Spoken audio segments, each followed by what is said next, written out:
Your show will go live in 5 seconds. 4, 3, 2, 1. Blog Talk Radio.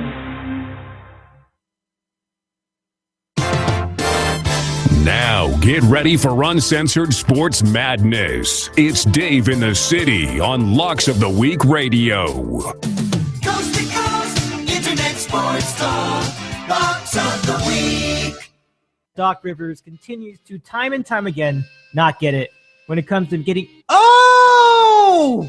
Let him play! Yeah, everybody have a show today. We had snow today, show today, show tomorrow. I don't know if you want that on your credit card bill. You know, saying the WB network on it. I mean, like, Your dad could look at it and be like, Dave, you have something to tell me? that's the story that they still. It's unbelievable! You have your LeBron in the filet. It's like, do you really care about the James Jones at the end of the bench against potatoes? Maybe the board, the MikeFrancisco.com, was just ahead of its time. Pioneers. Exactly, yeah. Pioneers, if you will. Yeah. We listen to this guy sit at a desk and picking his teeth every day and all the dumb stuff he does.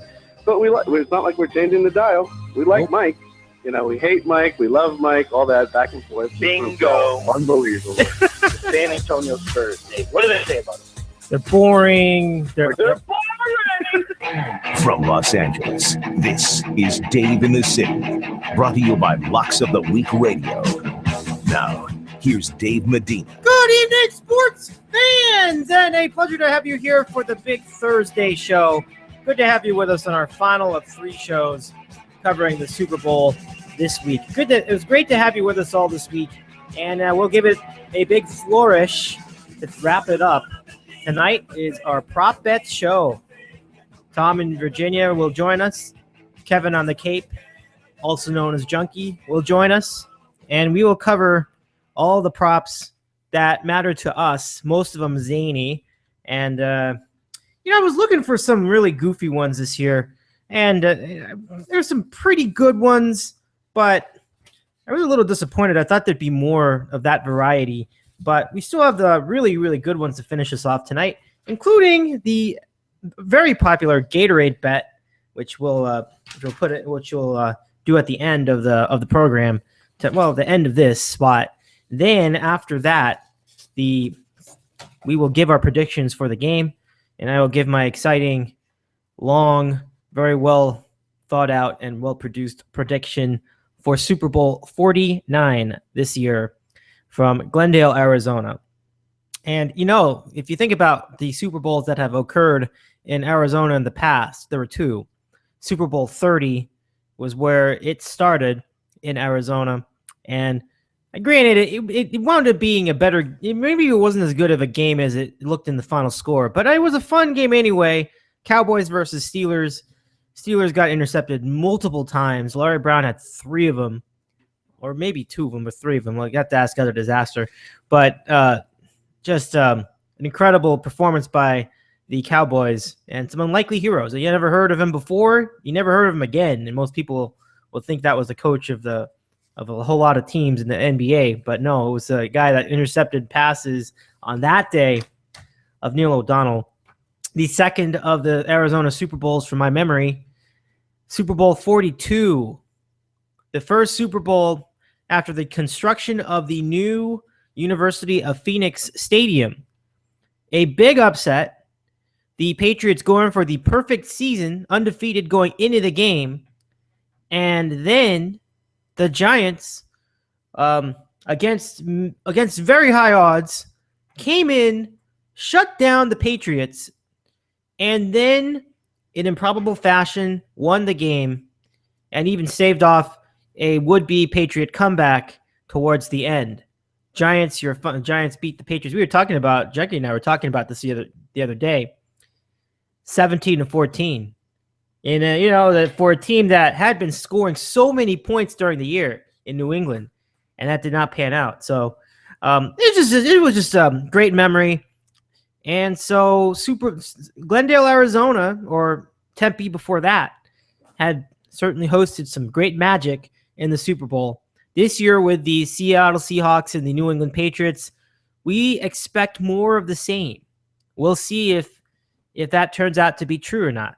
So to help us bridge that gap between now and Sunday, we now bring in two guests on the program. One of them is on the line now, and we're waiting on the junk man. Is he awake? Does he need to borrow a cell phone? We'll find out in a minute. But first, let's bring in our first guest of the evening. And he comes from Northern Virginia, which is close to Washington, D.C., the home of all things governmental. Here he is, Tom in Northern Virginia. Welcome back to the show for our prop bet segment. How's it going tonight? Oh, baby, 9:05 on the day program. How you doing there, Davey? Pretty good. I'm really ready to go. This is going to be just a fun spot. It's been fun. We've done this now. This is what, our fourth year doing this, or fifth year? I forget. But long time. I was trying to figure that out, and I think it's I wanted to say 2011 was the first time. I think you're right. 11, 12, 13, 14. It was your Giants in that game, was it not? I believe it was. Yeah. And I think that's why I did it. That's right. That's right. Giants got in there.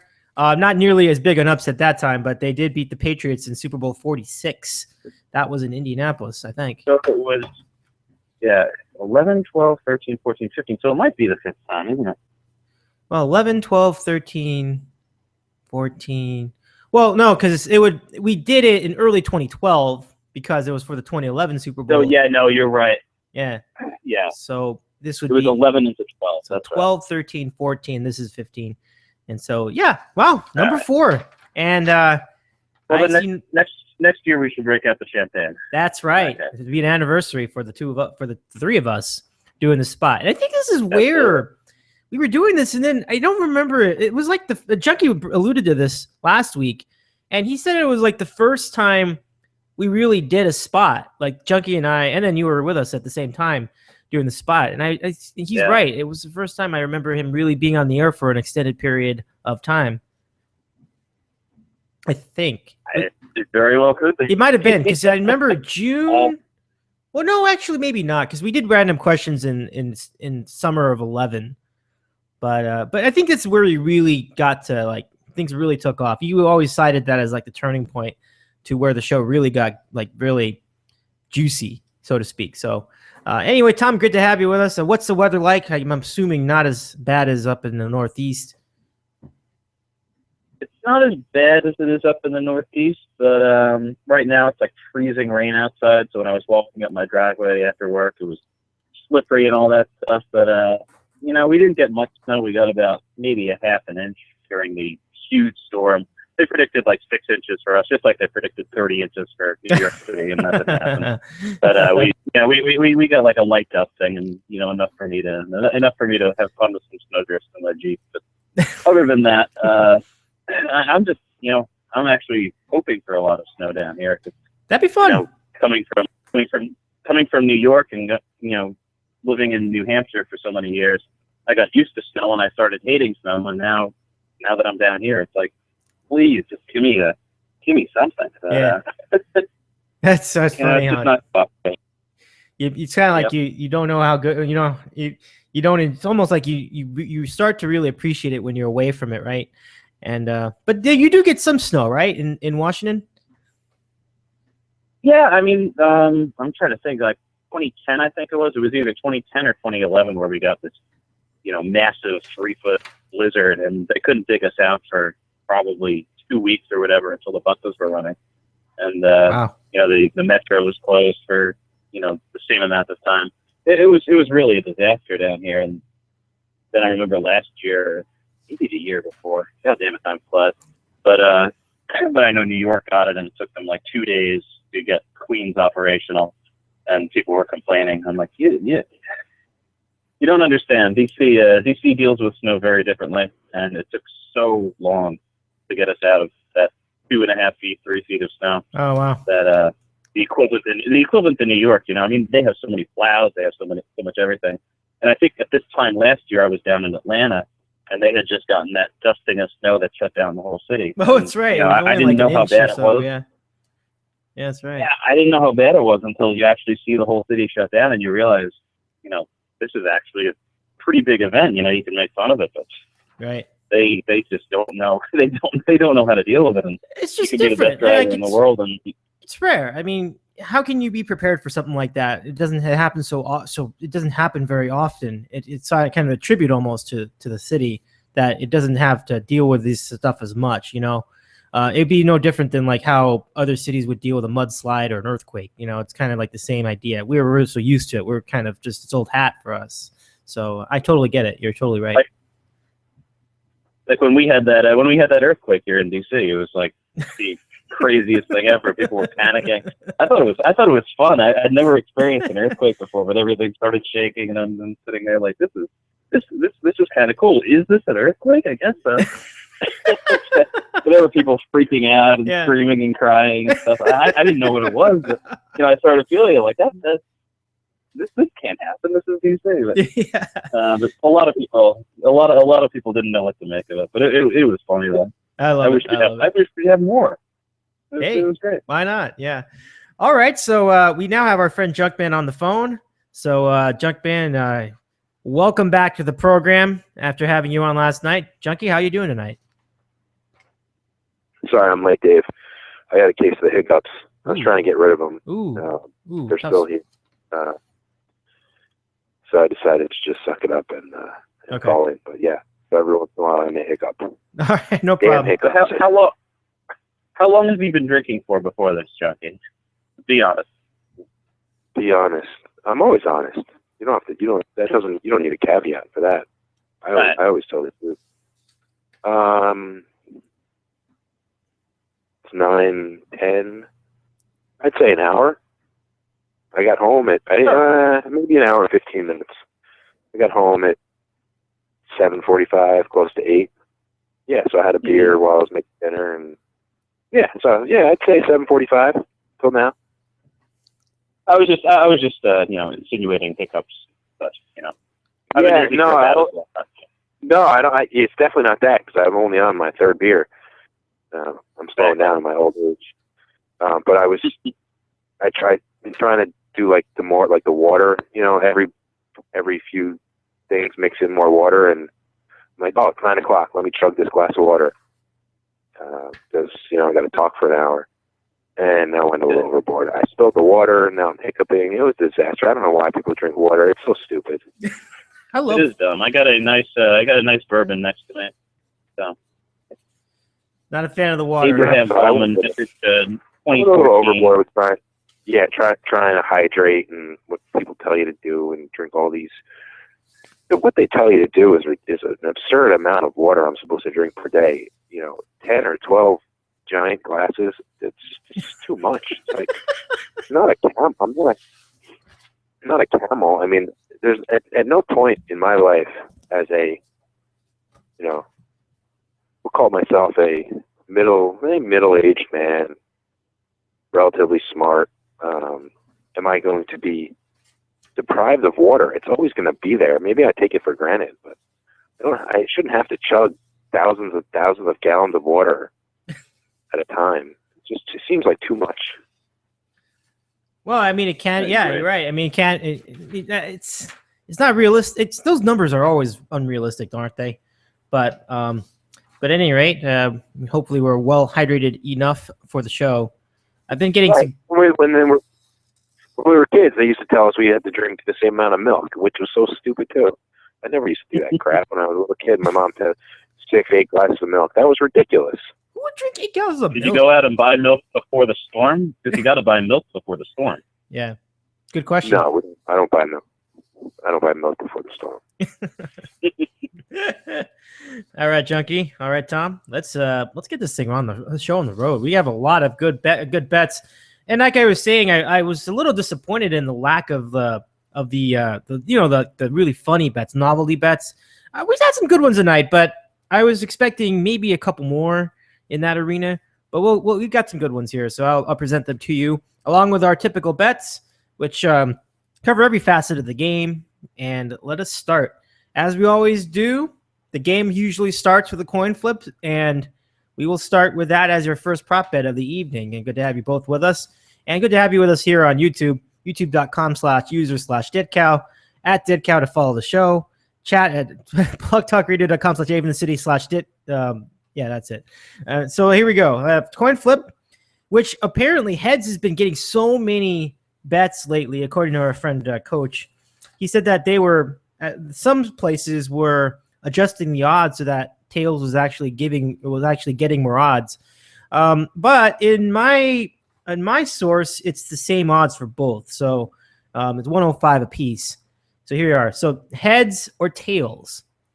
I don't really know if we've changed it over the years, but let's go through down the line and get your picks. So, Jackman, let's get you first on the Heads or Tails coin flip. How do you see it? It's funny how the overthinking population can go think about so many things when it comes down to something that's completely a 50-50 chance. Oh, absolutely. So I'll just move on and say it's going to be Heads. Okay, Heads for Kevin on the Cape. Who? Hold on. Who calls that? Who's the away team? The away team in this. That's a great question. The away team in this Super Bowl. Oh boy, I keep forgetting this. Let me get this. I keep writing it down. I just went. Seahawks is the home team. No, I just went and overthought it. Now you just overthought it too. Yeah, the Patriots are the away team. The Pats are the away team. Okay. Yeah. So Brady's going to call Heads. I'm thinking, and it's going to be Heads, and he's going to get the pick. So I think that will. Then so now let's go to Tom for his pick of the coin toss. I'm just wondering what kind of bookie you have to be to give better odds on one side of a coin flip. But, yeah. I mean, that's really crazy. But I usually pick Tails. As the old adage goes, Tails never fails. So I'm going with Tails. I like it. The consistency holds true for another year. Right. I love that saying. Tails never fails except for 50% of the time. They never say the end part of that saying. It's true. It's half a statement. It's like the roulette table. Once you bet black, you don't bet red anymore. Yeah. Right. Exactly. All right. So for my end, let's see. I'm going to go Heads too. I just feel like Heads is something I can be more confident in. I would bet Tails, however, if the odds were different for each one, because I would just get the one getting better odds. Because as you said, Junkman, why would there be a difference in the outcome, right? So if people are pushing Heads because they're throwing like thousands of bets on Heads, I would pick Tails. But assuming odds are equal, I will go Heads. So that's my pick. Okay. Yeah, maybe the head is maybe it's a little more weighted down. Maybe there's like copper on one side, thing on the other. I'm not buying it. I'm not buying it. We will see if that how that transpires later. Okay. Now, which before the only thing I'll mention before we go on to the other ones, the only thing that makes me leery about these entire prop bets this year, even the coin toss about the weight of the sides, is that Al Michaels is broadcasting the game. So therefore, I'm a little leery about any of these prop bets that he can have any sort of say into, because that man is a compulsive gambler. He's a degenerate. No, absolutely. So if people are betting on how many times, deflate-gate or Katy Perry is mentioned in the broadcast, I'd be very leery, because that man can control all of it. He's got money all over the place right now. Well, that's why they don't do those kind of bets in actual Vegas casinos, because they know that people can have a hand in all of that. The people who produce the broadcast, the people who produce the game. We made a point about that last year, how like the Gatorade color, if team trainers found out about it, they could collude and like make it orange and then just make a whole lot of money just on that, or make it red. You know what I mean? Absolutely. So Al Michaels is definitely in on all things. He's not a complete loser. He's nothing that you do will affect the actual game. But I could see Al Michaels' brother calling him and say, "Hey, bro, I just bet $100,000 in London that you're going to say Katy Perry over 2.5 times during the first half.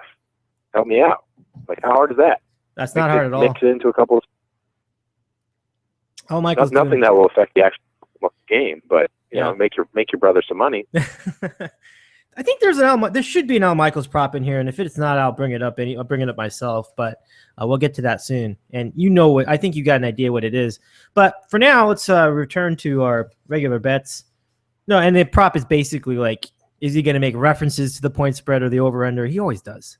I mean, he always does. Has he ever not? Like in any game, even a preseason game? Like I think he's usually good to at least make a reference to it. So anyway, winner of the coin toss. You already gave your answer on Junkman. So will the Patriots win the coin toss, or will the Seahawks win the coin toss? And you said Patriots already. So Tom, let's bring it to you. Who do you think will win? Which team do you think will win the coin toss? Basically, is like which one gets tails. Well, right. So if the Patriots are calling because they're the away team. So Junkman thinks they're going to call heads, and I'm saying it's tails. So we'll say the Seahawks win. All right, so Seahawks for the winner, and then by extension, Junkie says the Pats. And since I called the same thing, I'm going to go Pats, since obviously we get the sense that they're going to call heads, and away we go. Okay, now the next prop bet: which team's going to score first? This is a literal prop bet. Like there's nothing you can use to really judge this. So let's take a guess. Which team scores first? Tom, I'll give it to you first. Seahawks get the ball first in my, right scenario here. So we'll say they run it down the field and kick a field goal. Now, that'd be pretty impressive because that'd be pretty impressive if they could get that drive going, and I think I totally see it. So we'll go Seahawks for Tom's case. Kevin, who do you think is going to score first between the two teams?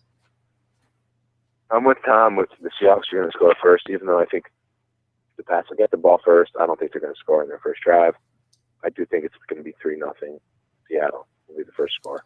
I think we are in unanimous agreement. I think the Seahawks will score first as well, probably just a field goal. One way or another, they'll get those first points of the game. All right, so now let's figure out what the first score will be. What do you? I think we all just said it. The field goal, right? We pretty much in agreement on that. Yeah. Okay. Yeah, I mean, I'm leaning towards a low-scoring game in general, but yeah, I think the Seahawks. Right. I think both defenses are really good. So I'm not thinking there's going to be a lot of touchdowns. So we'll like I said before, field goal. Yeah. Okay. Great calls, fellas. Now the next. What are the odds? What are the odds on a field goal? The odds on a field goal are plus 115, and so it's field goal or safety. You can actually safety will count towards. So if they get a safety, we would win because it would be both field goal and safety together. That's pretty good because there's a good chance of safety too. Not bad, right? So now wasn't it a safety in like the last two Super Bowls or something? It was a safety last year in the game against Denver. It might not have been the first score though. I don't know, Juggy. Do you remember? I thought it was Peyton Manning had that snap that went way over his head, and it was like 30 yards down behind him, and then that wasn't a safety. That wasn't a safety. That was 30-1 with Peyton Manning poop his pants on the first snap of the game. Oh, okay. So that was not a safety. Okay, I wasn't sure. So I mean, it was an unbelievably stupid play, right? So okay, very good. Yeah, I don't remember, but there was a safety in the game. I just don't remember if it was right away or when it was, or if it was the first score of the game or what it was. So, Tom, I would have to use. I think it was the Seahawks one. Didn't the Seahawks take one? The Seahawks. You mean they scored the safety, or they actually? No, I think Denver got one against Seahawks, but it was like a lame punt or something. Didn't they have 8 points? It wasn't like 44 that's to 8. right. That's right. Denver. I thought it was because they went for 2, but it might be the safety. It might be the safety. Oh, maybe. Yeah, I can't remember at this point. I think because remember they were being shut out for most of the game, and then they finally scored something. The Broncos, and I think by then they were so far behind they just went for 2, and got it. Right. This is where you need some We forgot about it. Dave in the City Super Bowl trivia here. What kind of fan are you? You got to say Giants every time. And even if you're not a Giant fan, you say Giants. Then you say get a cookie question. At least he's admitting it now. He's telling you that it's a cookie. I gave you a cookie. Gave you a cookie. Ahmad Bradshaw is the answer. Anyway, next. So now to follow up on all three of these, when are we going to see this field goal during the game? Will the first score of the game, aka the field goal, will it be scored in the first 6 minutes 30 seconds? And I picked that time because that the one had the most even odds for both sides.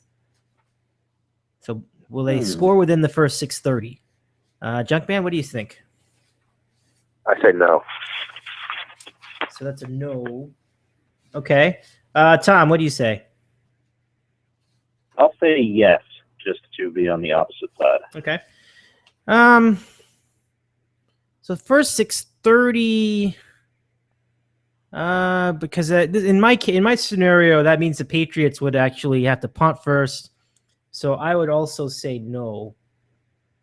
But it's not going to be by much. It's like if they do, if it's over 6:30, it's like 6:35. It's not like it's going to be a big difference.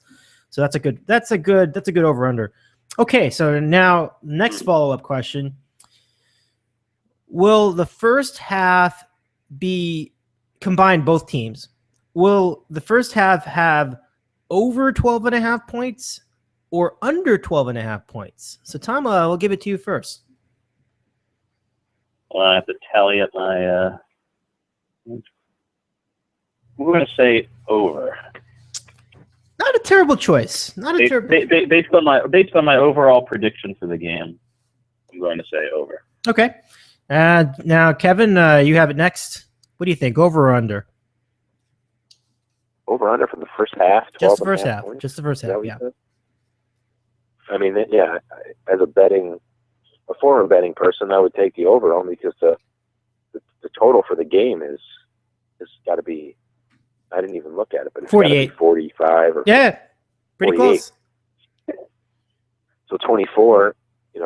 Obviously, I'm not a math genius, but after that, it's 24. I'm gonna double check. I would take the over. Oh, you know what? That's the first half for just the Patriots.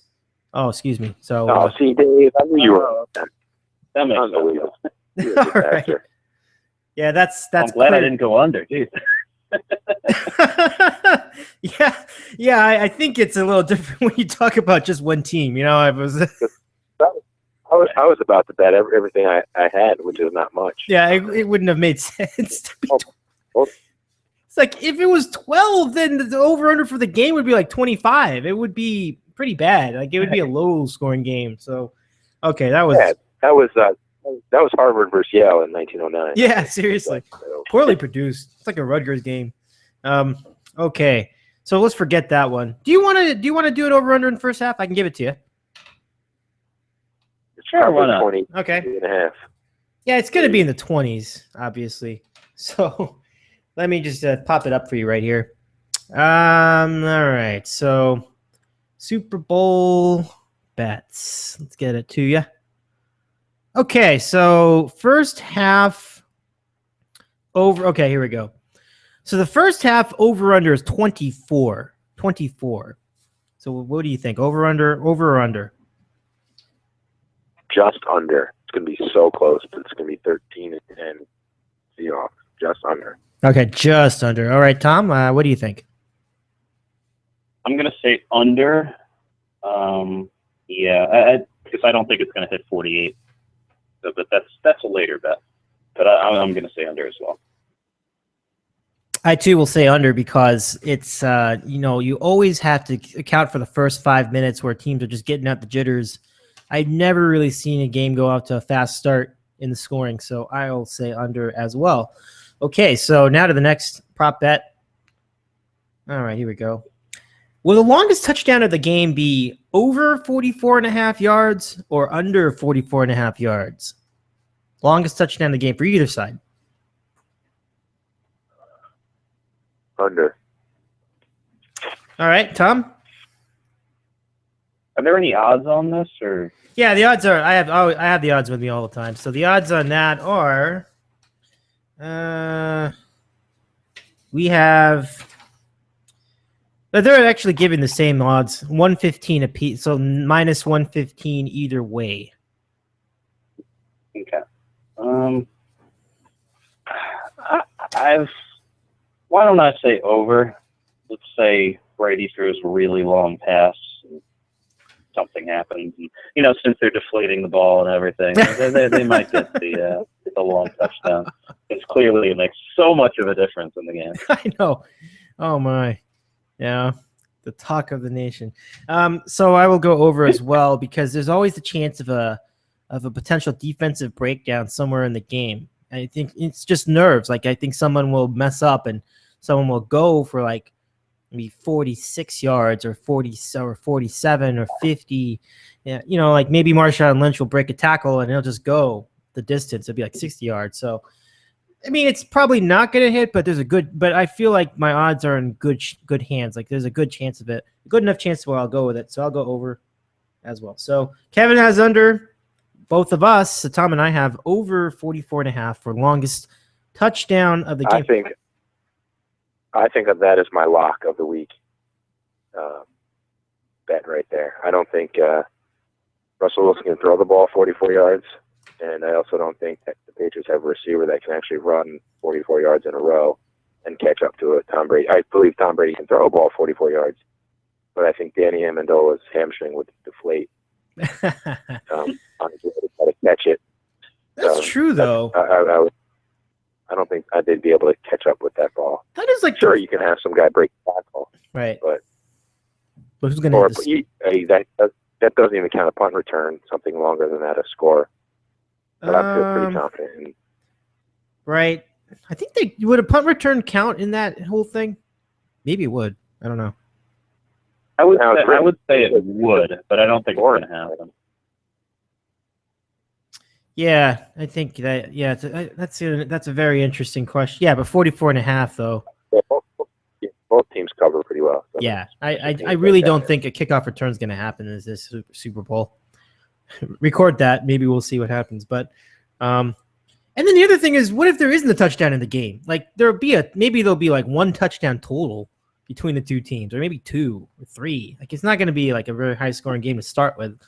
So you always have to look out for the possibility that there may not even be a touchdown for a while during the game. And then finally at the end, maybe you see one. So, but even with that said, I still think over is a possibility. And I think, you cited a good choice, like the punt return. Let's say they punt, it's at the 50, and then someone misses an assignment, and suddenly it's over. So it's really one where you could go either way. That's why the odds are what they are. Okay, next one of the prop bets. It's mostly because I just don't have a rooting interest in the game. It's fun to see long touchdowns. It's kind of exciting. So I enjoyed it too. Kind of hoping for one. One of the first Super Bowl memories I had was Desmond Howard going all the way across the field, 99 or maybe 97-yard touchdown kickoff return for a touchdown in Super Bowl 31. And that was the first time that the Packers played the Patriots. And that was Brett Favre coming of age and winning a Super Bowl. It was a pretty fun moment. Anyway, very good. And then on to the next one in prop bets tonight. This is Tom in New Jersey, and you also have Kevin on the Cape joining us here on the program. I'm Dave Medina on YouTube. If you ever say, Dave, if you ever say I'm in New Jersey again, I will strike you. Did I say New Jersey? Oh my God, yes, you did. Yeah, Tom in Northern Virginia tonight. Sorry, fellas. Sorry about that. Thank you. Oh, that is bad. That is bad. Okay, poorly produced by me. All right, so let's go. I was always curious. Is there a big difference? Is there a big? This is a question for Tom. Is there a big distinction between Northern Virginia and Southern Virginia? Do you like to be referred to as being from Northern Virginia? Is there some sort of like clash between the North and the South? Civil War. Well, there was one way back when, but no, Northern Virginia is very different from Southern Virginia in that Northern Virginia has the largest population. It basically carries the state in the elections, which is why we're a Democrat state right now. But you go one county over from me, and you have nothing but farmland. You go one county south of me, you have nothing but farmland. You go one county east of me, it's DC. So it's it's a small location where Northern Virginia is, where it's almost DC but not quite DC. Right. And what county is that? Fairfax County. Oh, okay, gotcha. That's what I thought. That makes sense. I was just curious, but yeah, no, that makes sense. I know Fairfax. Cool, good stuff. Yeah, I mean, it's obviously a very popular area for many people. I know our other friend Robert in Virginia is also in the same general area, I think, as far as I know. An Unfathomable. And he's a little east of me. He's a little closer to the city. Okay. But cool. But yeah. But you know, a lot of Virginia is very, very, very, very rural. But Northern Virginia is almost like Nassau County used to be maybe 15, 20 years ago. Okay. I like it. And just for the record, I did not at any point during the last 35 minutes think I was talking to Tom in New Jersey. Yeah, we'll set that record straight. Okay, so on we go. Let's get to the next of the prop bets on the Super Bowl podcast. And we have a 2-hour spot here, so we can go as long as we need to go. Next on the list, longest field goal. Longest field goal. Is it going to be over 44.5 yards? So it's the same number, or under 44.5 yards? In Glendale, Arizona, in what could be a covered roof, maybe not, but usually pretty good conditions to kick a football. So what do you think? Will the longest successful field goal be over or under 44.5 yards? Tom, what do you think? Wow, I was going to say 45, so 44.5. Yep, that'd be right on. That was very close to what I was thinking. I will say over, maybe a 7 or 48. Nothing over 50, but just barely over 45. I like it. Okay, Kevin, what do you say about the longest field goal? Which over or under? I was thinking the same thing, and Belichick is such a jackass that he's going to go for it on weird downs, and he might not kick it that far. And I don't think that I don't know that much about the Seahawks field goal kicker. I know way more about the Pats roster. Hotchkiss pretty good. I like him. I think I don't know if he's really tried really long field goals, but he's very solid from like 44 to 50. Yeah. So basically, I think there's going to be an attempt over 44.5, and in, like you just said, in those kind of conditions, it's more than likely that it would be converted. So I'm going to say it's in Arizona. I mean, it's hot. It's perfect field goal kicking weather. Yep, dry air. Right. Yeah. Yep. So I'll over.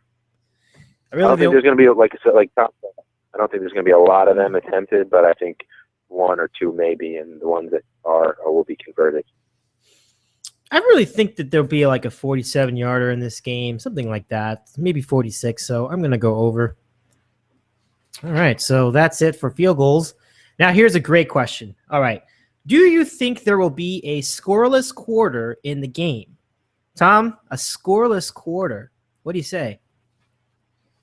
You're saying both teams scoreless? Yeah, both teams scoreless, and I'll give you the odds if you want them. Yeah, please. Let's get it for you.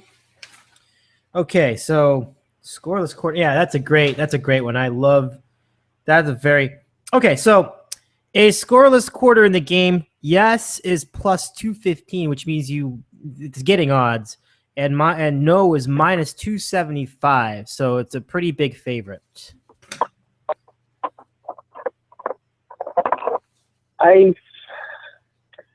I want to say it.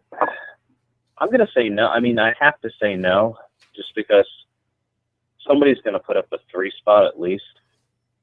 So, I mean, to be realistic, and I know very little about betting, but and the pluses and the minuses and all that stuff. But I mean, just from a realistic perspective of looking at the game objectively, you have to say no. I mean, I don't think it's going to happen. Okay, Kevin, what do you think? Will there be a scoreless quarter in the Super Bowl game? Whether or not I believe that there's going to be one or not, plus 215 is too good to not throw something on. So I would bet yes. my chances with plus 215 because that's a nice number. And if I could even further that number and get it a little up with the bookie, I tell them it's the third quarter and try to get like plus 300 out of that. Well, I mean, it's sometimes worth the play because you get good value out of it. I think I see where you're going with that. But on an objective level, I would also go no because either team, I really think you got to figure that at least one of the teams is going to score something in every quarter. I mean, the 15 minutes is a long time. And the last time I remember a scoreless quarter in a Super Bowl 38 between and maybe that wasn't it, but it was the last one I remember. Super Bowl 38 between the Patriots and the Carolina Panthers. The third quarter was scoreless, but then they exploded in the fourth quarter. We had a really exciting finish. So after that, I can't remember if there was another scoreless quarter between both teams. So I don't know. It's interesting. So I'm going to say no, but you're right. It makes sense. Like if you're actually we're going to bet it, why not? I mean, like you put down 10, you could get 20. That's a pretty, or you can make it even 30. I mean, it'd be pretty good. Let me give you a prop bet. Okay, really quickly. Montreal Canadiens, New York Rangers, and then at 30 to go. Do the Rangers tie the game? Quick, yes or no? I say no. No. Okay, Tom. 2:30 to go. We're talking the New York Rangers now. Yeah, actually 1:30. So yeah, there's no way. Okay, so next of the prop bets. Will there be overtime? That's your baby, Junkman. Will there be overtime in the game? I'll give you the odds in a sec. Here we are. Okay. So yes is getting 700, and no is giving 1,400. So will there be overtime? Your pick. Nice. Plus 700. That's still down from what I remember, but that's still a solid bet. I would obviously put if I'm the old me, I'm 25 years old, once again, back in the good old days of running around Vegas, I would put $100 on that to win 700. Absolutely. All right, so we have another yes for the Junkman. Model of consistency. Let's go to Tom. What do you think? Granted, there are times where there's times in a casino where I am very sharp. There was a lot of times where I was very sharp, and there were times when I was just a fool. And I went for the sucker bet, and that's probably where that comes in. I admit it. I'm only human, Dave. Well, we all humans can be human sometimes. All right, so let's go to Tom. Do you think there will be an overtime in this year's Super Bowl? Do I think no? Would I bet it, even though I'm not quite sure what those odds mean? Which I will find out for next year. One of my goals in the next year is going to be to figure out what these pluses and minuses mean. But the long story short, Tom, plus 700 means if you bet $100, you would win $700. Oh, so like 7 to 1 odds. Yeah, it's like 7 to 1. So it's basically you just right. So you just move the decimal point too. Yeah. Yeah, pretty much. Yeah. All right. So okay. Well, I figured that out by next year. That saved me some time. For those kind of odds, I'd have to, just like Judge Van, I'd have to place something on it. It's one of those things. It's going to be a low scoring game, I believe. I think most people believe. So with a low scoring game, the ties start becoming more probable, and I'd throw something down on that. Why not? Yes. All right. Great thinking, everybody. I will say no, but you know what? It's got to happen sometime. We've been so close in so many Super Bowls lately. I mean, Super Bowl 46, we were close in Super Bowl. We weren't close last year, but we were close in the one before that. We may have had a shot at it in Super Bowl 43 when the Steelers were playing the Arizona Cardinals. So there were a lot of chances for that overtime to happen, and they just came this close to not happening. So I don't blame anybody for taking it yes, but I will still say no because I'm a front runner like that. So we'll go no. Okay, so next of the prop bets, and I love this one because you know how devious and tricky these can be. Oh, by the way, the Canadians beat the Rangers 1-0, so it's a final score, and so the Rangers did not tie the game. and we all would have won. So all three of us are 1-0 so far. Yeah. All right. So our first prop bets is up by the boards. We're winners. And JB is trying to figure out where all of us live. JB's he's trying to locate all of us. MFers. Okay. All right. So the next one is onside kick. Will there be an onside kick attempt in the game? And to give you an idea of just how sneaky these teams are, yes is getting only 150, and no is giving 180. So again, it's just one of those deals where you could totally see it happening. So onside kick, yes or no? Tom, what do you say? I'll say yes, because I think it's going to be low scoring, close, and the last kickoff might have to be a onside kick. All right, Kevin, what do you think about the onside kick? Yes or no? I think Tom and I are very similar in our thoughts on this game. I think it will be close. Someone will score. No, I don't think it's going to be one of those Saints surprise onsides. I think it's going to be out of necessity. But I will bet that there will be one. But it'll be more out of necessity than some sort of trick play. That is true. I'm accounting for that as well. That the possibility that a team will try to rally late and they'll do the onside kick attempt. It didn't say it was supposed to be successful. They're just saying whether they're going to do one. Oh. So will there be an attempt on the game? Of course. I think there's a really good chance of it. So I'll go yes as well. So if they were saying successful, the odds would be way different. Oh yeah. I mean, you're talking like yes would be like plus 800 or something, So the attempt, I think, is a much more probable situation. All right. So now to the next of the prop bets for our Super Bowl coverage. This has been a fun week. It's been like I haven't had as many guests this time around, but we've been able to expand on the ones we have had, and it's been really good stuff. I've really enjoyed it. So thanks to the two of you for extending the tradition. As our friend Tom said, a tradition unlike any other. I agree with that. Name another show that does prop bets like this on a consistent basis. See, I can't think of one. It's a good one. All right. Next up. What is this? Oh, yeah. Who's going to have the most turnovers in the game? Will it be Seattle or will it be New England? And the odds for that are where are they? Okay. Minus 110 Patriots get the most turnovers. Minus 120 Seahawks do. So it's an even matchup. So if that's about right. So Seahawks are a little bit more favored to get the most turnovers in the game. It's probably because Russell Wilson hasn't looked too hot lately. So your thoughts, who gets more turnovers, Patriots or Seahawks? All right, Chucky, what do you think? Well, Stephen Ridley's is at home, so that's a huge help to the Pats. I think the Seahawks are going to turn the ball over more. I think it's going to be very close. I think they're going to turn the ball over twice, and the Pats will turn over once. So the more turnovers would be from the Seahawks side. All right. Not from our buddy Marshawn Lynch. I think Russell Wilson's going to throw 2 picks. That's sort of what I was thinking, where I was leaning to. But let's get to Tom's opinion first. Tom, what do you think? Who gets more turnovers?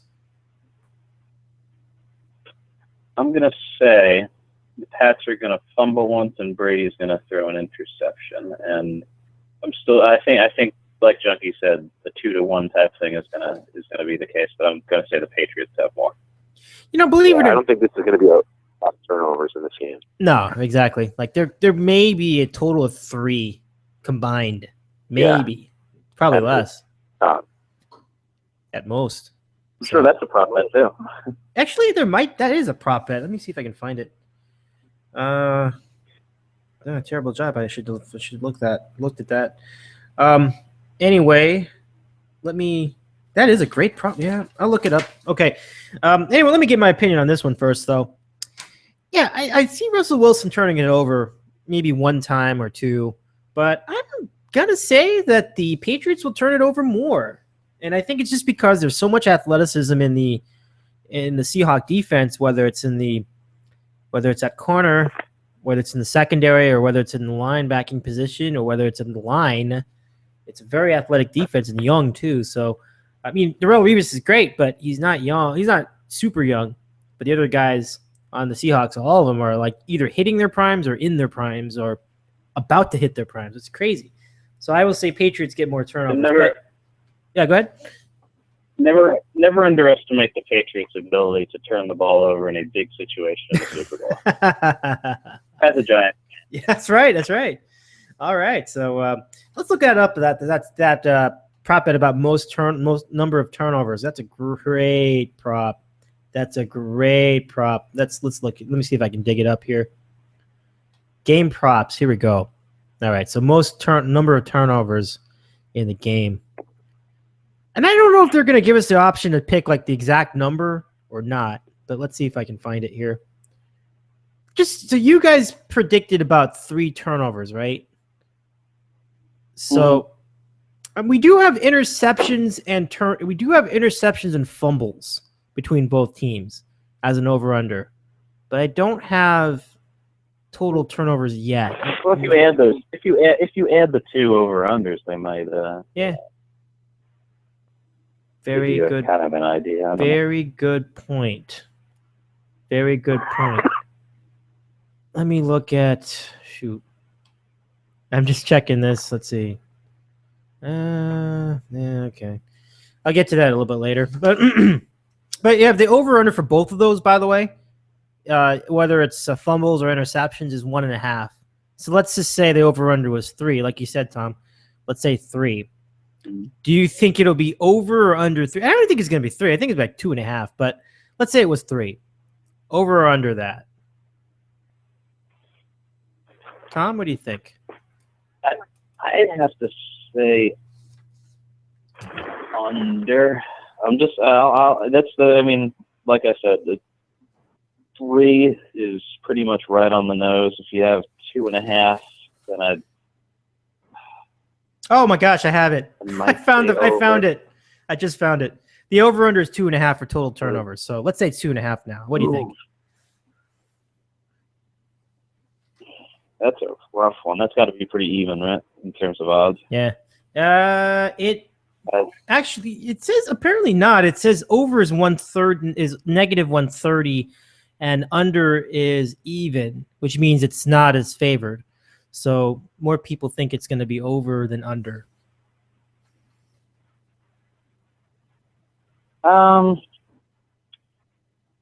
Just for the odds purposes, I'd say under.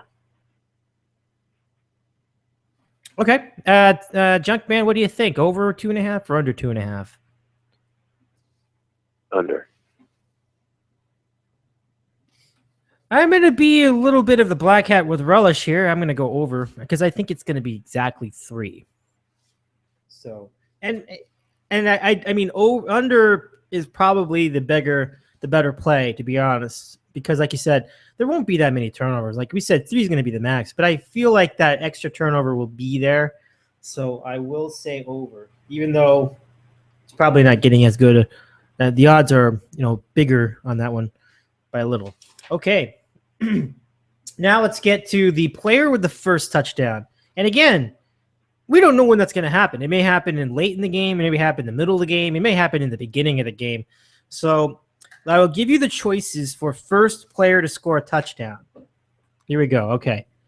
Well, actually, just give me the names, and I'll give you some of the big ones. So Marshawn Lynch, 11-2, which is actually 11-2 is actually really good. That means it's like 5.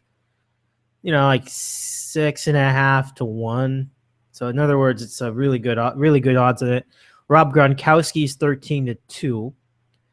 LeGarrette Blount is 9-1. Julian Edelman, all the receivers like 10-1 or 12-1. So and Jermaine Curse actually getting bigger odds, 14-1. And you have some guy like Cooper Helfett, 30-1. Cooper Helfett. What's Russell Wilson? Russell Wilson is 12-1. So like to rush it, like if he had a rushing touchdown, yeah, that would be his choice. I didn't make fun of Cooper Helfett. He's a nice guy. One of my friends actually got to know, ran into him one time, and it was a good meeting. So all the best to Cooper Helfett. I don't mean to make fun of him. Actually, hoping we're rooting for it. I'm kind of hoping for it. That'd be funny. The guy that scores Cooper Helford. You know, the NFL Films thing will be like, and the first touchdown of the game was Cooper Helford. Like who? Like Cooper Helford. You know, the reserve tight end for the Seattle Seahawks. Anyway, so it's going to be one of the big guys, or it could be the field, which is 15-2, which speaks to how random this could really be, because that's not a big number, 15-2. So we will see. And then there is no touchdown, which is getting 100-1. If you bet that, you're just making a donation, because like there's no way that's going to happen. I mean, I was joking about it earlier, but I honestly don't think there will be no touchdown. That'd be crazy. When was the last Super Bowl that didn't have a touchdown? Has there ever been a Super Bowl with no touchdown? Anyone know? Can you think of one? I'm trying to think. I want to say this is one of those trivia questions that they've asked during the contest. Yeah. Hold on, I'm thinking. It's in the back of my head. I mean, to put it in perspective, I believe Super Bowl VII was the lowest scoring Super Bowl of all time, and that was between Miami and Washington. So I'll look that up. What was that, 14? What was that? Yes, it was 14-7. That's why I remembered that. They remembered the exact score. It was 14-7. Obviously, those 3 touchdowns. Right, exactly. I don't think there's been one without a touchdown. Yeah. Like, and I remember also, like, there's never been a shutout in Super Bowl history, ever. No one's ever shut out anybody else in the Super Bowl. Well, the Giants really tried against the Ravens that one year. And they were. But then they had that touchdown return. Remember that? The kickoff return? And then... yeah, they tried. But they gave their best shot at giving him a shutout. That's true. Kerry Collins was terrible. You know, I'll talk about that another time. Let's go to the next prop bet. So, no, we never answered this. So who do you think will score the first touchdown of the game? You said Russell Wilson, right, Junkman? No, I was just asking for his odds. I think if I was there betting my money, I'm going to take Marshawn Lynch, even though he's got the lowest odds. Those odds are still pretty good. You said 11-2. Yeah, exactly. Yeah. Anyway, 5.5-1. I'm taking that. You know, that's the guy I think is going to score the first touchdown. Yeah. If I can get 5.5-1 on that one, I'll just take that every day.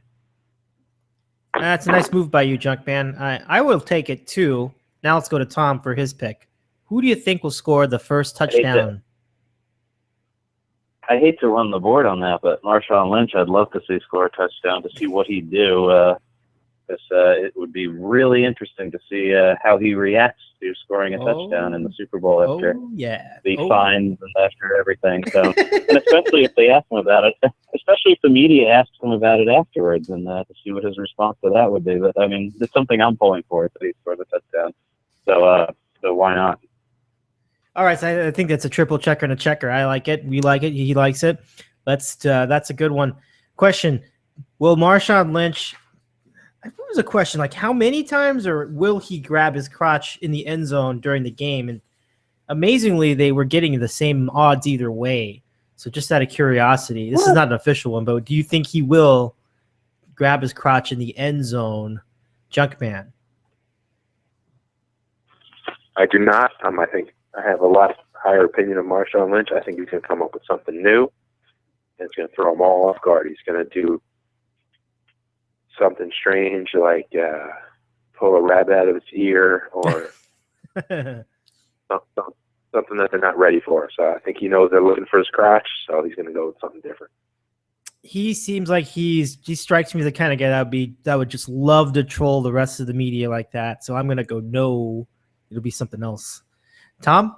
Like, or sort of, you know how he does like the whole beast mode thing? Yeah. He's going to pull out, Beauty and the Beast picture of the movie, like out of his pants or something. Cool. Out of his pants. Too funny. All right, Tom, what do you say? With Junkman keeps stealing my thunder, but that's exactly what I was going to say. If he scores a touchdown, he's not the type to just do the exact same thing as before. He's going to come up with something new, and Why doesn't he pull one of those beast mode hats from behind the goal post or something? Or he'll figure something out to do. But it'll be another controversial thing, and rile up everybody. Media about it. So. Yeah, totally. Yep. And interestingly, no is giving 500 on that. So yes is plus 300 and no is minus 500. So basically, most people feel the same way. They figure something else is going to happen because it would be too obvious. So if he did, so I think everybody's on the same page on that. Okay, next up. Oh, this is good. Tom Brady over under rushing yards. Before we even do this, how many yards do you think it's going to be? Like, what do you think the over-under is for Tom Brady's rushing yards? So, Tom, I'll give you the first shot at it. Tom Brady rushing yards. Yeah, Tom Brady rushing yards. Yeah. 20, 10. All right, Junkie, what do you think? I was going to say 12. All right. 2.5. 2.5.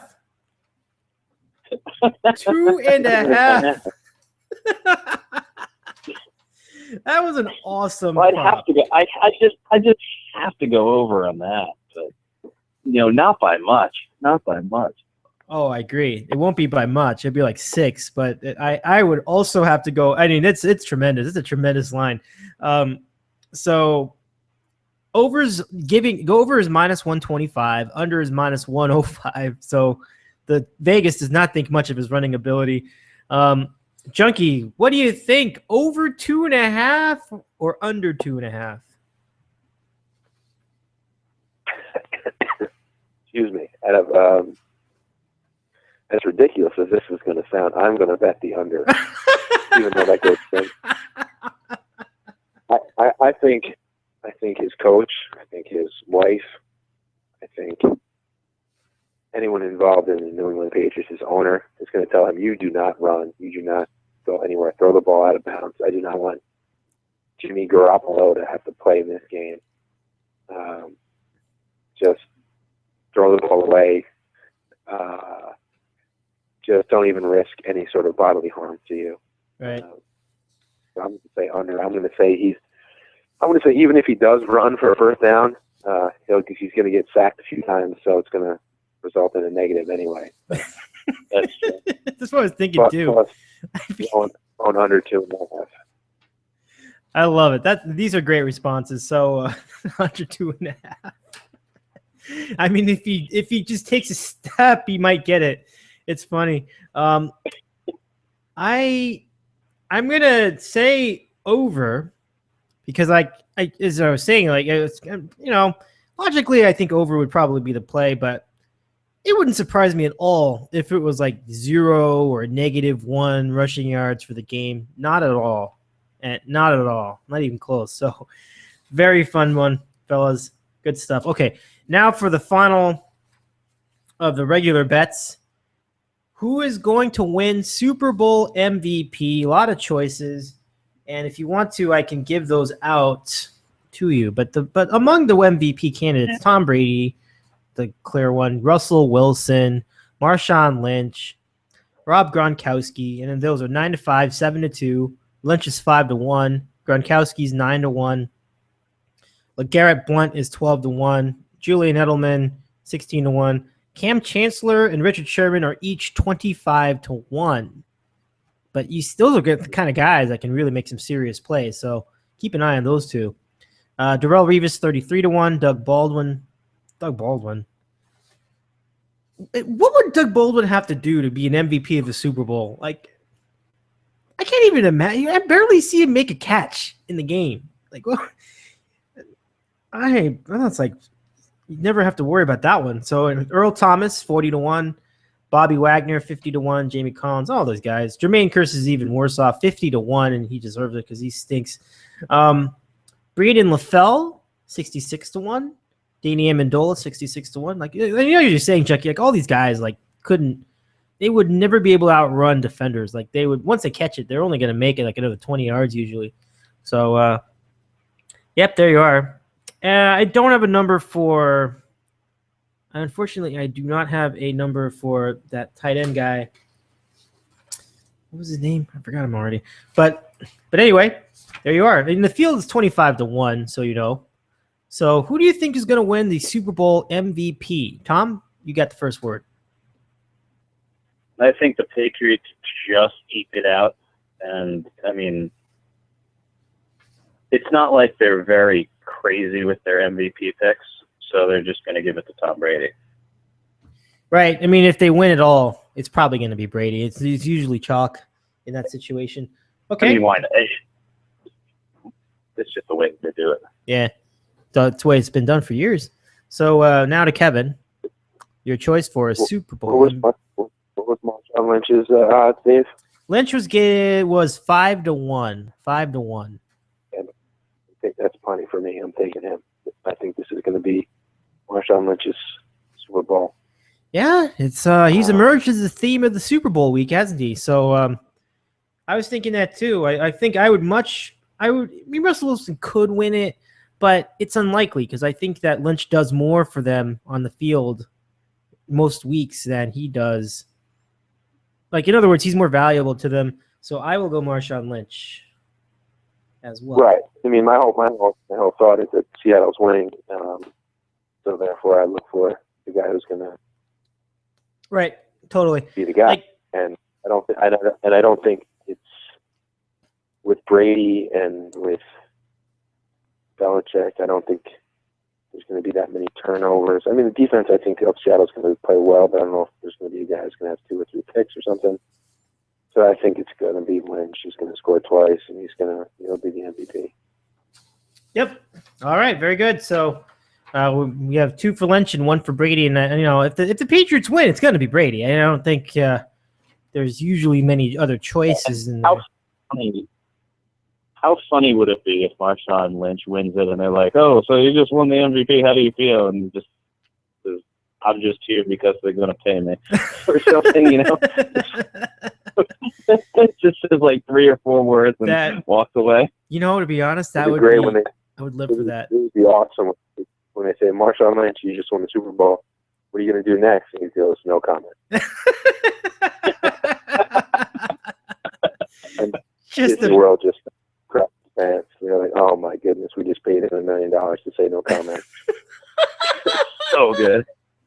That would be amazing. That would be amazing. I would love that. They're probably not going to go to him. It would be even more amazing. It'd be even more amazing if he said, go fuck that mouse.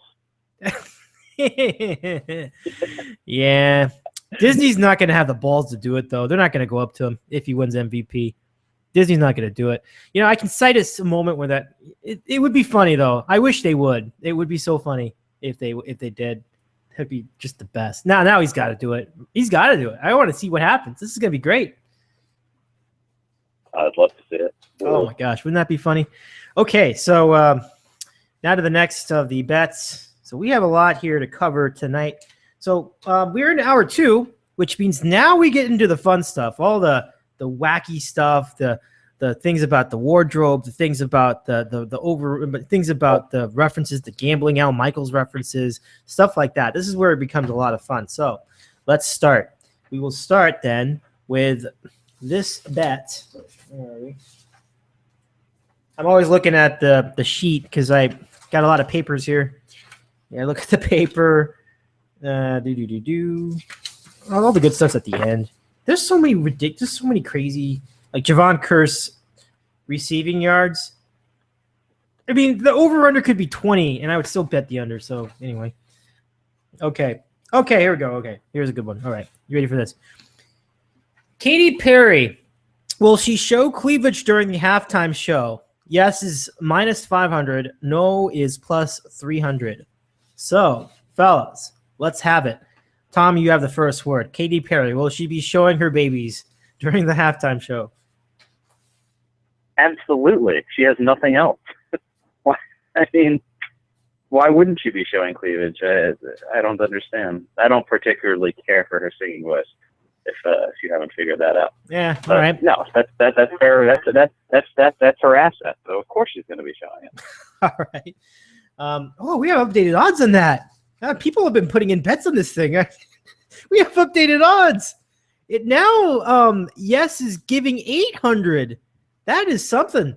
And no is plus 450. So the odds have changed. This is a very popular bet. Okay. So minus 800, Junkman. Are you laying the 800 here on yes for cleavage?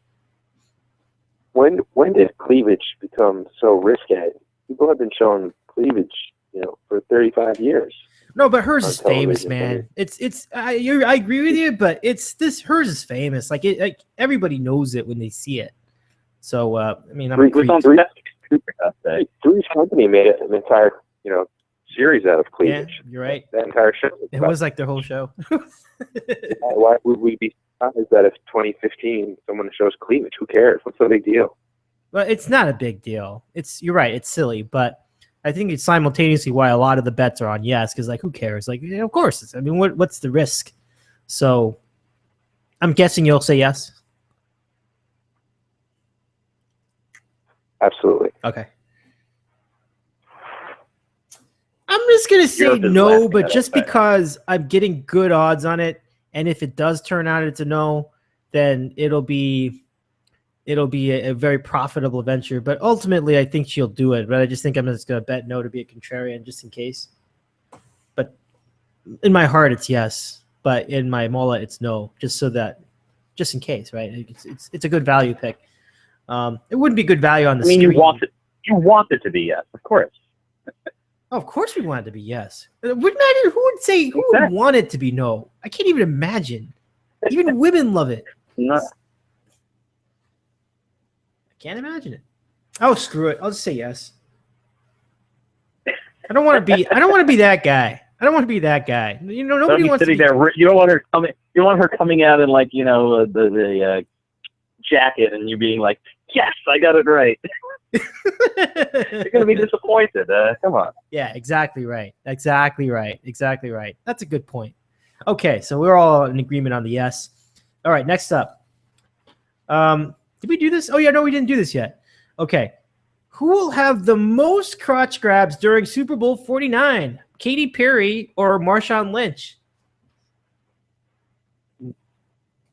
Okay, Junkie, you first. Katy Perry. All right, very good. That's consistent. I believe once they turned it into from a monetary fine into an actual penalty, unsportsmanlike conduct fine.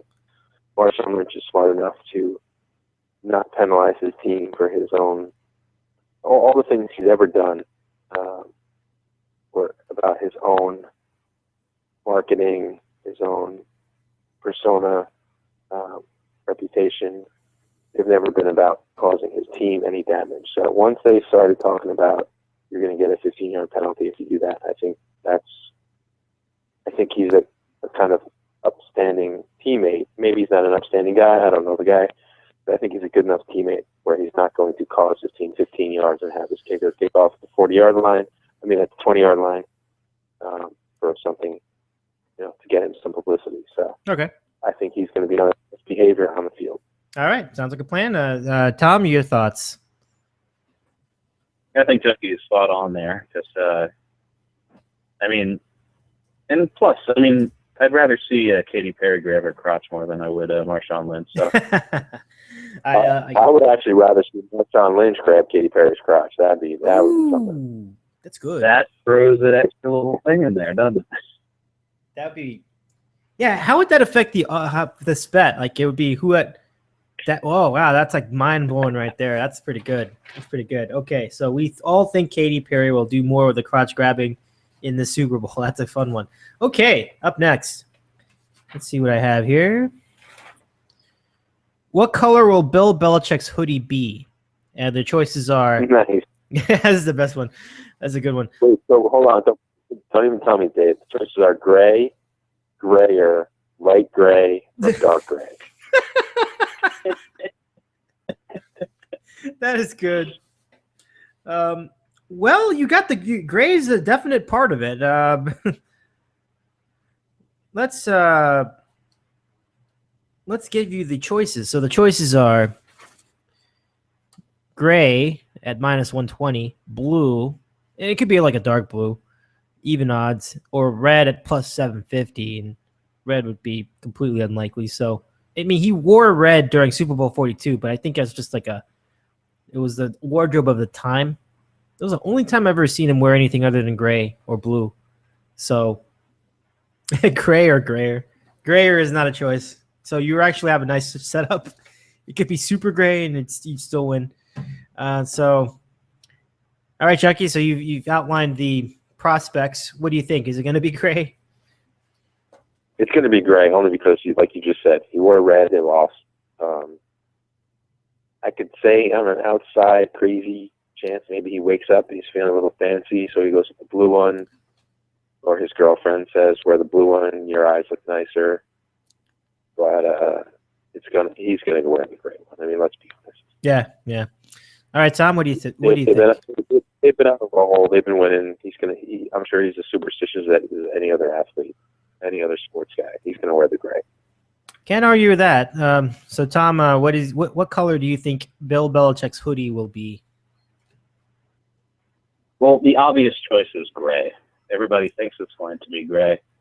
I remember him back in his Giants days wearing this red outfit with a hood on it. It wasn't a hoodie per se, but for old time's sake, I'll just say red. I think it has the best odds.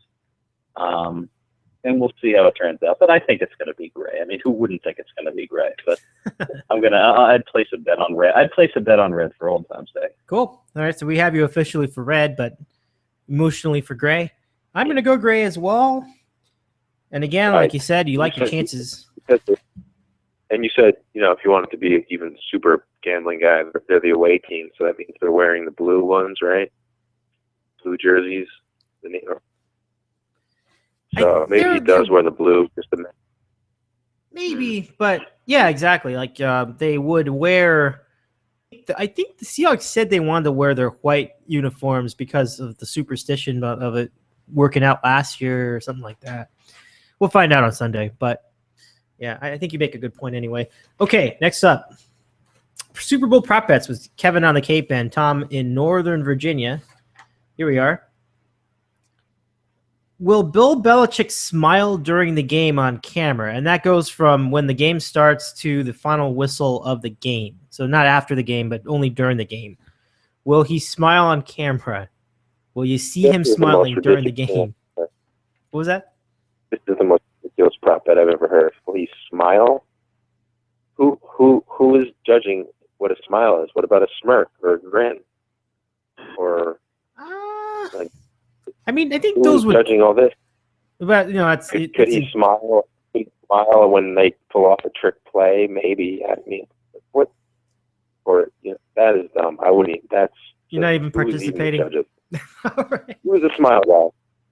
Who is the smile? Who is the smile judge? I want to know who the official who judges the smile. Well, this is part of why they don't do these in Vegas. It's like it's tough to evaluate some of these. There's a lot of gray area, no pun intended, with Belichick.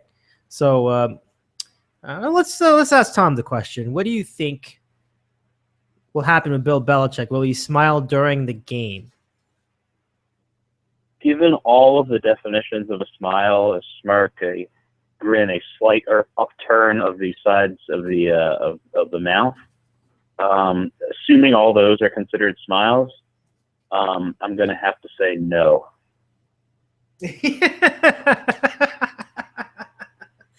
Yeah, I'm going to say no as well. So I'm going to go no.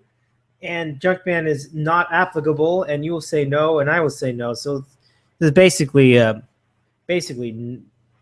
yeah, NA. I'll say no.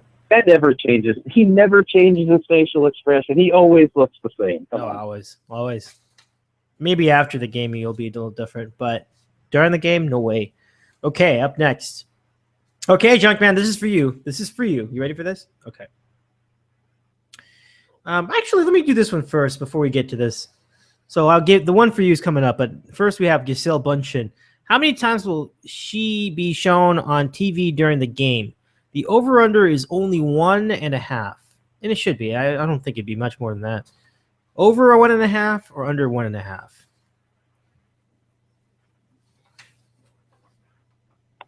Under.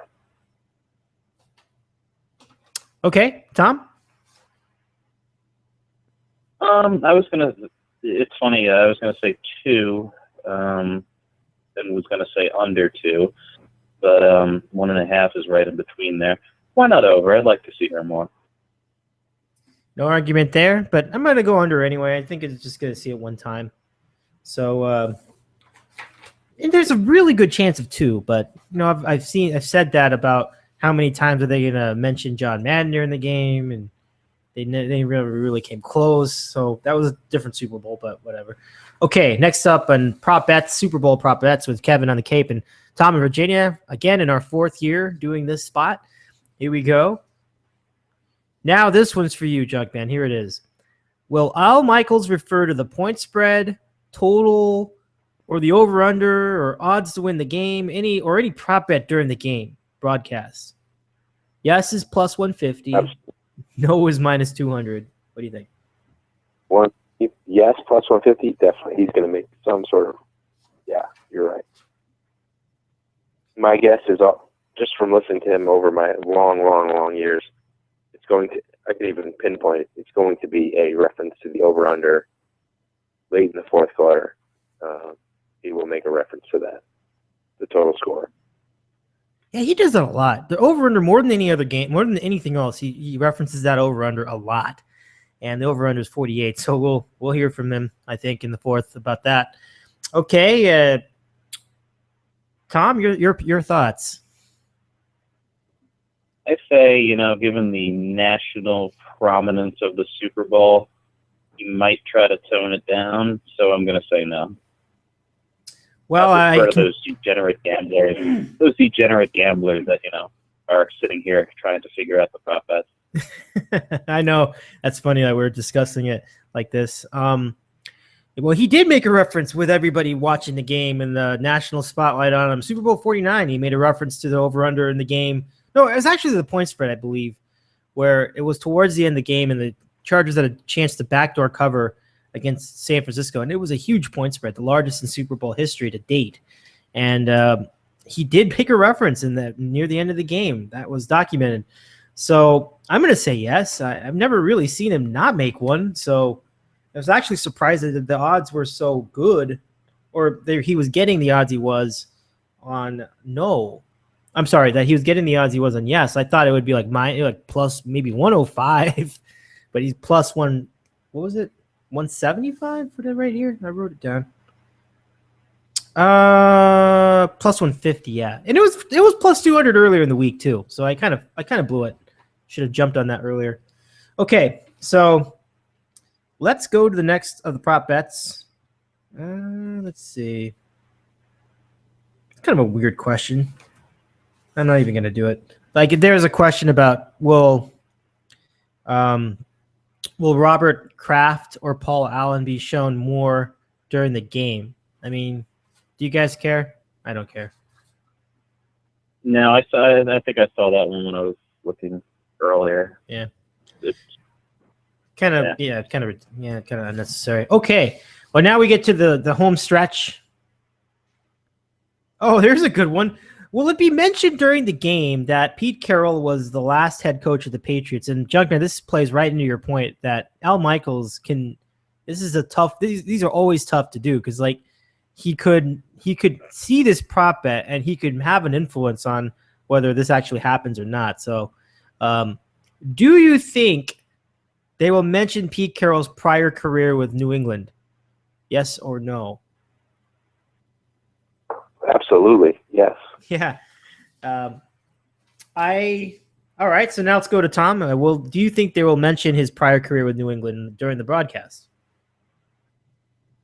Absolutely. I mean, it's one of those things that, as a broadcaster, when you have to cover time, I'm sure you have a list of things that you're probably going to mention, and one of those things is why wouldn't you mention somebody's former career with the team that they're playing against in the Super Bowl? That makes sense.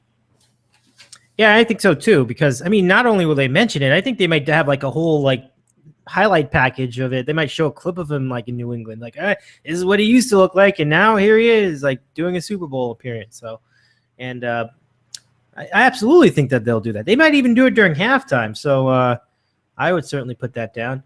Okay, and up next is is what, Dave? What is it? Up next, how many deflated ball references will there be during the game? That is funny. Will there be? So the over/under is 3. Will there be over? I was going to say, don't tell us the over/under. Sorry. Geez. What would you have guessed if it was without knowing the number? Without knowing the number, I'd say 7. Yeah, it's a lot of. That's a big number. Okay, so Junkie, what do you think? Over 3 references to deflate-gate, deflated balls, or whatever, or under 3 references? Oh, definitely over. Yeah, I think it's and even with this not covering the pregame show, I think you would have to think it's over. So that's a unanimous call by all 3 of us. Okay, that's a fun one. Okay, and now, this gets good. You ready for this? All right. Oh, it's right here. Here we go. I'm a little out of order. Okay. So once again, we have come to the question of the national anthem, and this year it's sung by a lady who messed up the words to it during New Year's Eve. That would be Idina Menzel of Frozen fame and other Broadway projects, as well as that famous Disney movie. So the first question regarding Idina Menzel's national anthem, here it is. And this is a very low one this year. But the over/under for the length of the national anthem, 2 minutes, 1 second. And that has to be the lowest that we've covered in our 4 years doing this spot. Because I remember it being 2 minutes 30, 2 minutes 20, 1 minutes, 1 second. Over or under? All right. So first to Tom, a certainly no stranger to music. What do you think? Well, I actually anticipated this question, so I actually looked up some of the references, and apparently she sang one of the shortest national anthems ever at some particular event. I forget which one, and it was like 2 minutes 15 or something like that. Mm-hmm.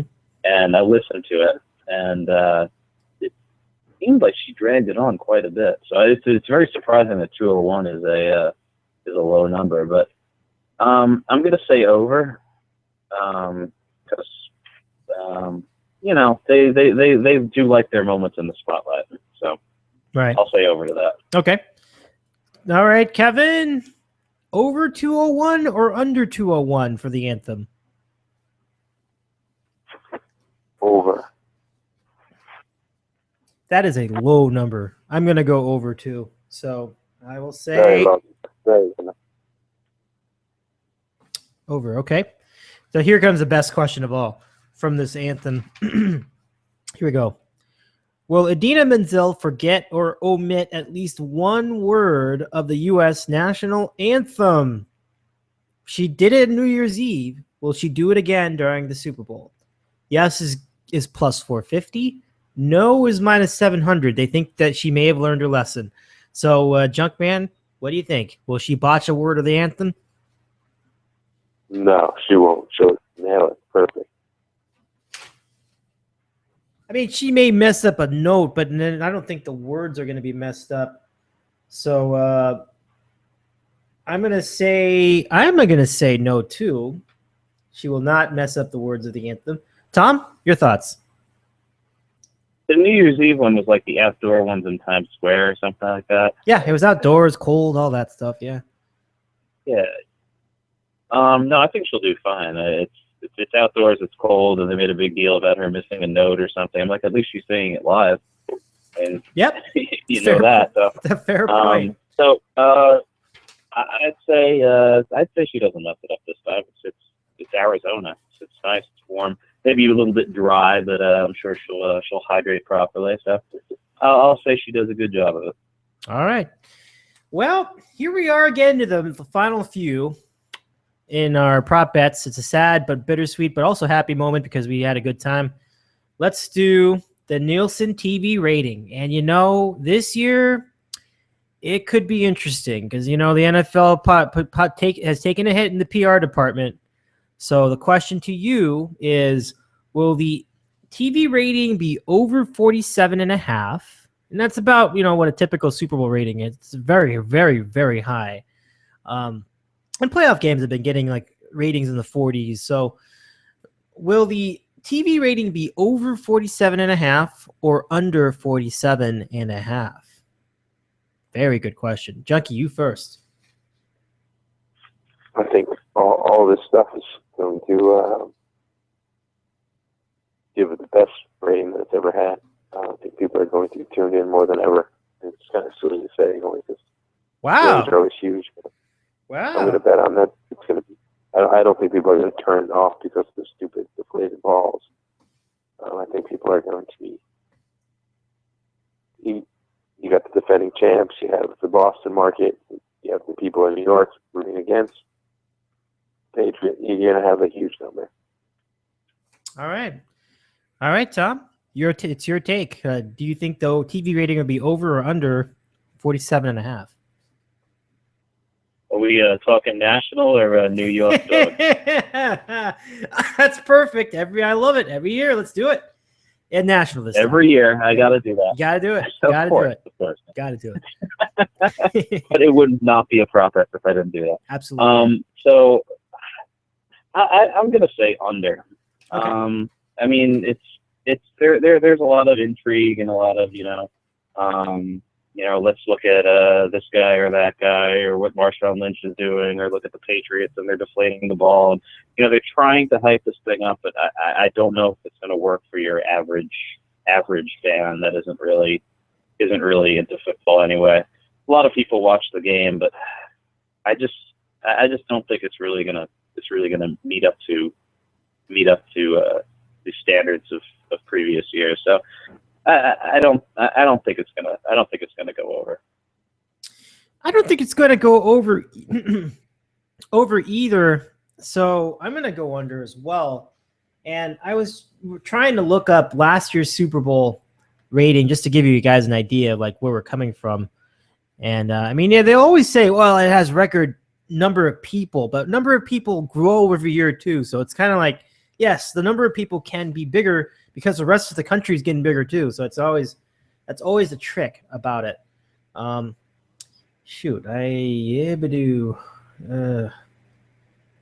on earth am I not getting Super Bowl TV ratings on here? Golly. But okay. Well, poorly produced by me. I'll figure it out. You've got to get a producer, Dave. You got to get somebody else in there. You're getting too big for this. Yeah, I got to get some help. I can't disagree with that. Oh, here we go. So last year's new Super Bowl rating was 46.4. 46.4 in what was a blowout game that was over in the first quarter, basically. So that's a good rating. So 47.5 from that is actually quite a bit. And the year before, 46.3 for the Super Bowl. And the year before that, and this was your Giants versus the Patriots, Tom. Oh, and Junkman, you both are Giant fans. 47 on the dot. So 47.5 is a big number. That's going to be interesting. We're going to see, how all this stuff translates, and we'll find out about it. So we will see. I should okay. So there you go. But Kevin, I think, makes the best point, though. It's exactly what it's like it would be fitting. Like if all this stuff about this and that translates to the greatest number ever, in the last 5 years for the Super Bowl. So we'll see. All right, guys. By the way, quickly, which region will have the higher Nielsen rating? And I think this is the higher local rating. Will Boston have a higher TV rating in their market or Seattle? And Junkman, you first. Seattle. They'll have a higher rating. Okay. Seattle it is. All right. And so as we are heading towards the twilight of our segment, Tom, what'd you think of that whole thing? Seattle or Boston higher TV rating? I think at least, I mean, Boston just got hit with a lot of snow, so I think they're going to be in watching the game. Seattle, I mean, they can go out when it's raining, right? Because it's always raining there, so they're used to it. We'll say Boston has the higher rating. They're all snowed in. They got nothing to do but turn on the TV and watch their Pats, and they do love the Pats up there in New England. And I mean, Junkie knows. I got you. Right, that's right. That's kind of what I was going for. It's New England. If you're just taking New England, it's one thing, but the city of Boston is a little different. I'm sure they'll all be out at bars, things like that. Like you said, Seattle's used to the rain, but we're used to the snow, so people are going to be going out for that game. But New England's going to do a huge number from Portland, Maine to Providence down here on the Cape. That's, I mean, if you count New England in that number, it's going to be off the charts. Good observation. Yeah, because there should be. I guess there is a distinction between Boston itself and the rest of the New England. That's a good point. So from that standpoint, I probably will pick Seattle too, just because Seattle by itself, I think, would probably have just a little bit more of a rating than Boston by itself. But overall, the regions are going to get huge numbers, so that's a big get. Okay, so at last, our favorite prop bet, Gatorade color. Today we have these choices, so I'll present them to you. Oh gosh, write it down, Dave. And again, my thanks to both of you for being on this program tonight. It really is a great help and a lot of fun. So thank you very much. Now, let's get to the Gatorade color. Orange, your front runner, as usual, plus 150. Clear water is plus 250. So up next, yellow, plus 400. No Gatorade bath at all is plus 500. Red is plus 650. Blue is plus 700. And then you've got green and purple both at plus 900. So again, orange, your favorite. Clear water is your second favorite. Yellow, no Gatorade. And then red and blue. So, all right, guys, let's get to it. Tom, what do you think the color of the Gatorade bath will be this year? It wouldn't be a prop bet if I didn't pick orange. It's the best flavor of Gatorade that's ever existed. It's delicious. It's refreshing, and I'm sure it feels wonderful when it's poured on you. Much better than that dumb lime green stuff. So, yes, orange. Again. Orange. All right. So, tried and true orange. All right, Junkman. What color will the Gatorade be? I agree with Tom. Not on the bet, but on the fact that orange is the greatest single flavor that Gatorade has ever invented. It's got so many. It's so terrific. It's the best hangover cure. It's the best thing to drink after you're playing sports. It's just orange Gatorade is just one of the greatest. It's going to go down, Dave, for when we're all done and when it's over, and it's going to go down as one of the greatest inventions ever. I mean, it's going to be the iPad, orange Gatorade. Yep. Mount Rushmore of sports beverages. It's not even close. It's one of the single greatest things that anyone's at. Doritos. It's just top notch. However, I think the times are changing. I think people are getting a little less. They're getting a little more reserved as far as those kind of things go. I think the Seattle Seahawks are going to dump just plain old-fashioned ice water on Pete Carroll. It's all said and done. So it's going to be clear. Interesting. It's starting to get a little bit. Maybe Dave, they could turn it into some sort of super fundraiser ice bucket challenge. I don't know the details about it. Maybe it's going to be some big fundraiser, but they're throwing ice water on Pete Carroll's head. That's all said and done. All right, so Junkman weighs in with water, and I will close up shop. And let's think. I think first of all, I based on who I think could win the game, this might just give it away. But actually, let's make this a little bit more interesting, because I think it was going to be one or the other one, and I'm going to pick this one. Blue this year. Blue. Yeah, blue. I think blue will be it. I've seen some winning teams use blue in the past for the Gatorade bath. Water is actually a good choice too. And orange, obviously, orange has come through for champions so many years, Tom. I love orange myself. It's my personal favorite. Personally, what I would do if it was an actual bet, I would put orange down anyway, and I would bet this one. And my pick is blue. So blue will be my official pick, but I'll pick orange too. So like one of the two has got to come through for me, I think. So blue will be my pick. Tom this year has orange. Junkman, a little bit of a different turn. He has water. So it's wild stuff. Guys, that does it for prop bets this year. I really, once again, want to thank both of you. Have a great time at the game. Any thoughts or plans for you? Tom, where will you be headed for Super Bowl Sunday? We will probably have a few people over. I have a 3-liter bottle of I want to say arrogant bastard or double. It's rogue double bastard that I found in the store. It was like $100, but it's 3 liters. It's enormous.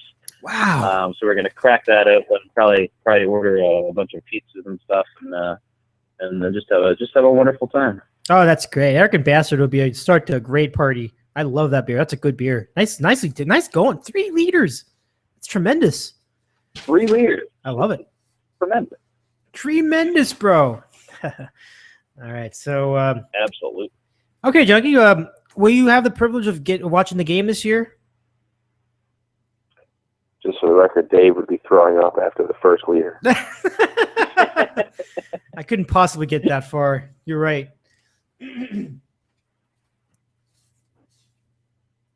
I have no plans whatsoever, Dave. Cool. So we'll see what happens. Come down to Virginia, man. Come down to Virginia. It'll be fun. You could. Dude, I can't even get in my driveway right now. That's the junk man, fellas. That's the junk man. Well, however you get about it, I hope you enjoy the Super Bowl, everybody. It's really been a good time, and I can't wait to do it again next year. This is a fun spot, and I really appreciate it. I love the twists and turns. It's never exactly the same thing every year, so it should be a good time. I'll keep track of all of our bets. I wrote them all down. We'll see how it play it out, see who wins. Game predictions? Game predictions coming up. Score prediction? Let's start down the line. Okay. Let's start with you. What do you think for a game prediction? I'm going to say the Patriots 23-20. Okay.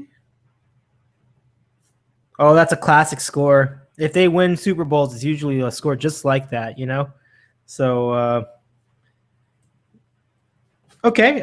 Junkman, your prediction for final score of the game. 27-17 Seahawks. Okay. All right, guys, if you don't mind indulging me. Did you say 27-17? Bring it on.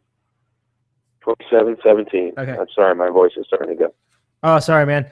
All right, if you don't mind, I'm going to put the music together, and I'm going to do my prediction right now. All right? Do it. All right, fellas. Do it, man.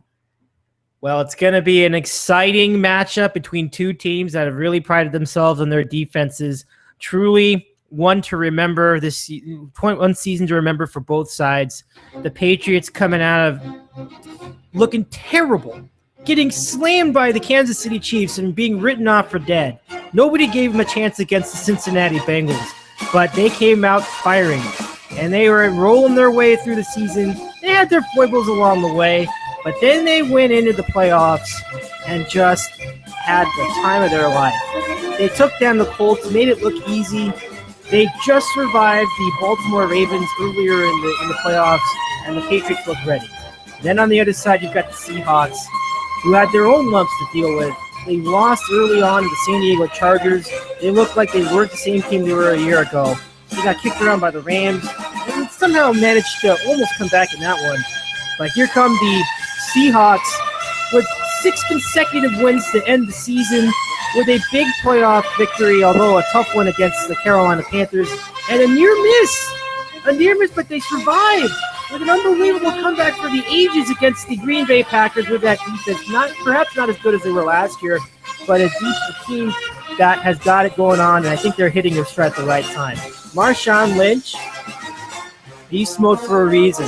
He's going to have a tough time getting through that. He's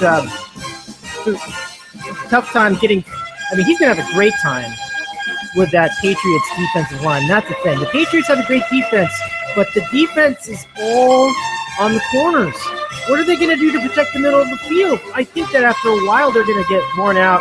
And my prediction for Super Bowl 49 coming up in just a couple of days from Glendale, Arizona, where a lot of good things happen. It should be a close game, but I still think that the Seahawks win it 26-20 in front of maybe less than 47.5 millions and billions of fans. Super Bowl 49. All right, so there I have it, 26-20 Seahawks. Fellas, it's going to be a fun one. And I hope that if the Lynch does become the Super Bowl MVP, it's just going to be a real thrill for all of us. Final thoughts. Junkman, what do you think? Final thoughts. Anything else you wanted to say? Final thoughts. Oh, yeah, I do have a final thought. I would like to mention that today, Aaron Hernandez went on trial today. Yeah. So let's not forget about the complete scumbag and Odin Lloyd's family who got their son, their brother, their father shot dead from some scumbag in New England. That no one's ever going to cover that during the Super Bowl, and I totally get it. I'm not some sort of Pollyanna, and I don't expect them to cover that. But let's not forget that trial of that scumbag just started today, and he should burn in hell. That's my final thought. Wow. Holding no punches on this one. So from that segue, Tom, what do you have for final thoughts? Well, I echo Junkie's sentiments on that. That guy is a freaking just a disaster, a terrible person, and I have no idea how anybody could even sit back and defend him. But that notwithstanding, I think it's going to be a tremendous Super Bowl. I think everybody will have a fun time, and it's gonna be nice. It's also just an incredible pleasure to do this with both of you each year. It's an honor, really, and I'm not just saying that because the two of you are so classic on this show all the time. And it was so wonderful. It was so wonderful to meet you, Dave, out in LA. That was a great time. But yeah, no, this is one of the pleasures of my year to get on with the two of you and just do these little prop bets. But we always have a great time, and I hope it'll continue far into the future. I hope so too. Very well said. I like that. I agree. The pleasure is all ours. We really appreciate that. Thanks so much for the kind words. Junkman, any other responses? No, that was very, very well said. It's a great pleasure to do that. It's been 4 years now. Like I said to many people in the past, that as I'll try to say this as least strange as it could sound, but Dave is actually the longest relationship I've ever had in my life. Well, thank you, sir. I'm very honored to know that. Which is pretty. Maybe that says more about me than it does about us, but you know what? I think it says a lot about Dave, personally. It says a lot about Dave. Well, thank you very much, guys. Yeah, so it's been a great time. This is sort of where it started. So, yeah, it's a great time, and it's really cool too that Tom has got on this particular show every year now for a while. So. It's cool, and it kind of makes Virginia neat. The Cape, LA. No matter where you are, it sort of ties everything into one, which is pretty cool. It kind of goes with just sports in general and things that people, Tom and I have the Giants thing going, and so basically my final thought is at least the Patriots have a chance, because they're not playing the Giants this year. So overall, This is true. That's a great point. Oh, man. Yeah. So with that said, it's great to talk to both of you guys, and it's kind of cool knowing that who the hell knows what's going to happen next year, the year after that, where our lives take us, but I guarantee that every year we're going to do this. We're going to spend an hour and a half together the next year, for the next 10 years. So, once a year, no matter what we're doing, we'll find a way to call in for the show, which is kind of cool looking forward. It's something that, and it's definitely been a thrill of mine too. And I just love it. I think this tradition has really been one of the greater things about the show. And I look forward to more of the same. Guys, it's been fun. Enjoy your Super Bowl. Have a wonderful rest of your weekend. We will do it again, hopefully at this time in 2016. Wow. All right, guys. Well, thanks very much. You guys are tremendous. You got it, Dave. You got it, Tom. I'll talk to you guys soon. Thanks. All right. Same here. Dave. Take it easy, fellas. See you next year. Absolutely. All right, fellas. Well, that's Tom in Virginia. That's Kevin on the Cape. And this is Dave in the city. That's it for our Super Bowl coverage this year. Glad to have you with us for all of it. Thank you very much for being a part of all of our adventures here in the city. We're looking forward to a great year in 2015 as well. So Super Bowl week is over. Now all that's left is the Super Bowl. Let's see it. Let's get it on. We'll see you next time.